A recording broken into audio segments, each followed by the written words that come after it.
Sebenarnya menstabilkan emosi itu nggak harus mengeluarkan uang, Mhm. gitu ya. Kita berlatih relaksasi pernafasan, mengolah Mhm. nafas, atau tadi misalkan journaling, atau nyanyi-nyanyi, atau mungkin yang spiritual coping dengan beribadah, ada juga Mhm ya, itu mhm, nggak iya. salah juga gitu. Kalau memang itu dianggap bisa membantu mereka, go for it gitu Mmm. ya.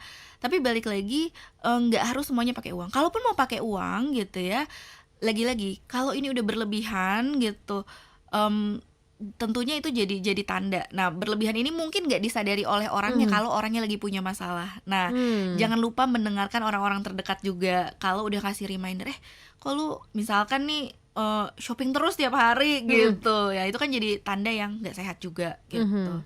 Oke.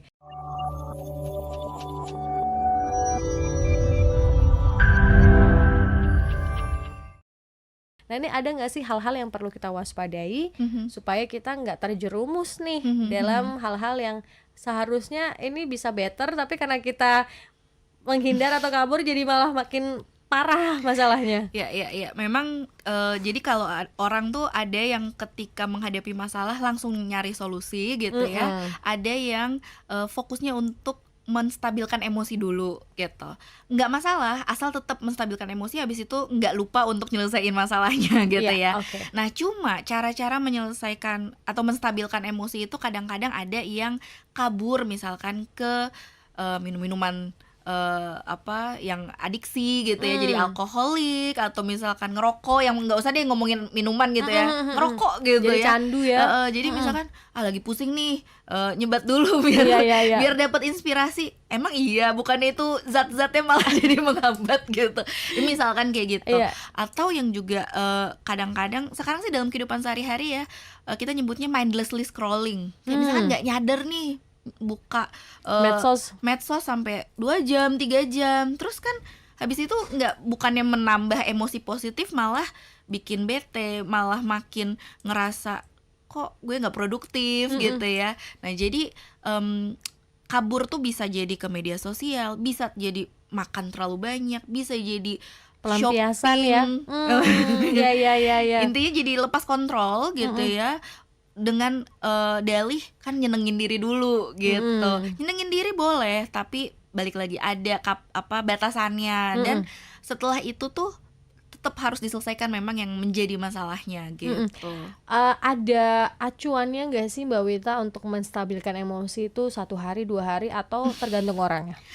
Mungkin yang bisa kita, fokuskan adalah sebenarnya menstabilkan emosi itu nggak harus mengeluarkan uang, Mhm. gitu ya. Kita berlatih relaksasi pernafasan, mengolah Mhm. nafas, atau tadi misalkan journaling, atau nyanyi-nyanyi, atau mungkin yang spiritual coping dengan beribadah, ada juga Mhm ya, itu mhm, nggak iya. salah juga gitu. Kalau memang itu dianggap bisa membantu mereka, go for it gitu Mmm. ya.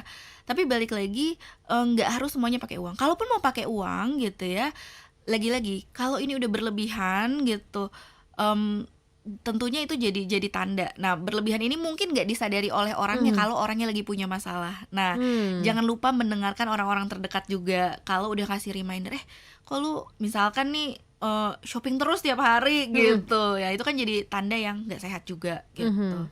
Oke. Ini tidak terasa 5 menit lagi. Wah, sudah di penghujung Sehat Jiwa. Makin menarik sahabat-saudara. Kita akan terus hadir setiap hari Kamis pastinya. Sudah komitmen dengan IPK Indonesia, Mhm. Ikatan Psikolog Klinis Indonesia, akan menemani Anda setiap Kamis atau malam Jumat. Jadi nggak horor ya. Kita harus lebih sehat mentalnya. Mhm. Kadang kan aduh, itu ya stigma itu, malam Jumat nih aduh pulang gitu. Jadi kita harus lebih sehat lagi sesuai dengan tema kita, lebih sehat mental di tahun 2024. Mungkin kesimpulannya atau yang ingin Mhm. disampaikan ke sahabat Sonora silahkan Mbak Wita. Oke, topik kita kan tadi ya, sehat mental 2024 yay or nay gitu Iya. ya. Of course yay gitu Iya. ya, of course kita harus semangat untuk mencapai sehat mental di tahun ini, ada progres yang lebih baik dari diri kita gitu ya. Tapi yang mau saya ingatkan tadi, sehat mental bukan berarti hidup kita free dari masalah gitu ya, tapi bagaimana kita mampu, menyelesaikan masalah sehari-hari tanpa menyakiti orang lain ataupun diri sendiri, gitu Ya. ya. Dan kalau memang sudah diusahakan secara mandiri namun belum dapat mengatasi hal tersebut, jangan malu, jangan takut, jangan sungkan untuk cari bantuan profesional, karena ketemu sama psikolog bukan berarti kamu gila. Nah, itu stigma itu yang kita mau hilangkan Betul, ya. betul. Kayak sama aja kalau lagi flu ya ke dokter dikasih obat dan Exactly. sebagainya. Kalau ke sakit mental itu ya ke psikolog.